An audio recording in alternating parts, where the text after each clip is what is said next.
नमस्कार साथियों, बाड़मेर अपडेट पर आप सभी का स्वागत है। फर्स्ट ग्रेड पोस्टपोन को लेकर महेशनगर के जेडीए पार्क में पिछले 7 दिन से लगातार धरना जारी है।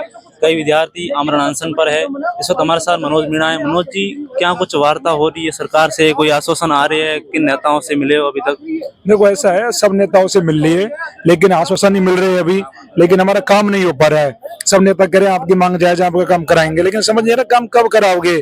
आज हमें बीजेपी के बड़े नेता राजेंद्र राठौड़ जैसे भी मिले, उन्होंने मदद भी करी हमारी।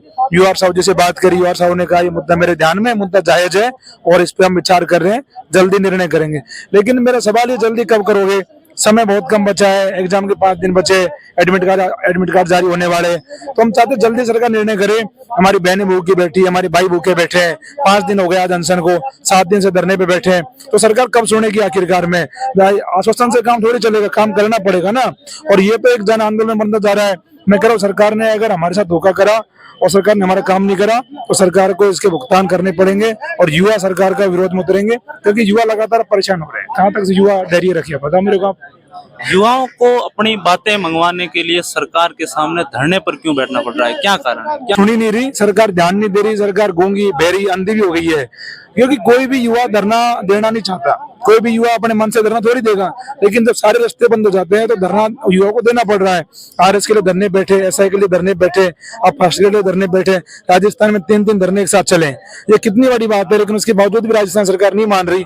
बताओ, ये दुर्भाग्यपूर्ण है कि राजस्थान सरकार मेरे समझ नहीं आ रहा कि अधिकारियों को बहुत ज्यादा बोलबाला है। अधिकारियों को इतना बोलबाला है कि जिसके चलते युवा पे कोई ध्यान ही नहीं दे रहा। अधिकारी कहते थे इनका काम नहीं करना, हम नहीं मानेंगे मांग, और अधिकारियों के चलते कोई मांग ही नहीं मान रहा। नेता कह रहे हैं आपका काम कराएंगे, फिर बाद में अधिकारी कहते थे इनका काम नहीं होगा।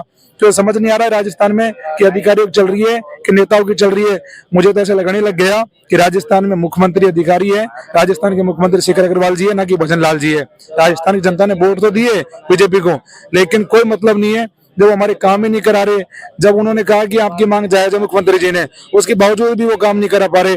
मदन राठौड़ जी ने कहा आपकी मांग जायज है, प्रेमचंद बैरवा जी ने कहा आपकी मांग जायज है, मदन राठौड़ जी, मदन दिलावर जी और जवाहर सिंह बेडम जी, तमाम नेताओं ने कहा कि आपका काम हम करेंगे।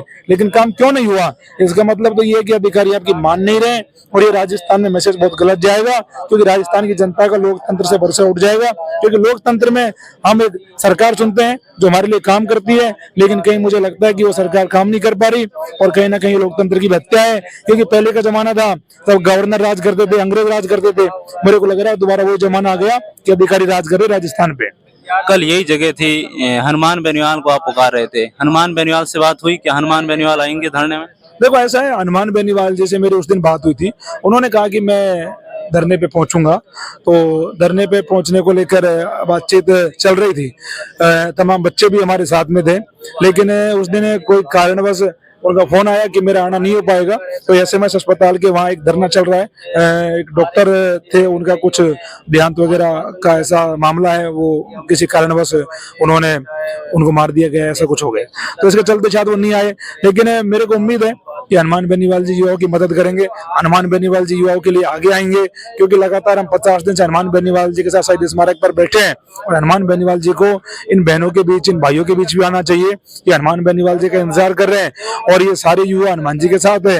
अब हनुमान जी ने को समय निकाल के यहाँ पहुंचना चाहिए। मैं तो आपके माध्यम से अपील करूंगा कि वो इस धरने पे पहुंचे और बच्चों के साथ में यहाँ खड़े हो, और इन बहनों के साथ में खड़े हो, इन भाइयों के साथ में खड़े हो और इनकी मदद करें, इनका काम करवाए। क्योंकि सरकार में कोई सुन नहीं रहा, युवाओं की कोई मान नहीं रहा। युवा करे तो करे क्या, बताओ आप मेरे को।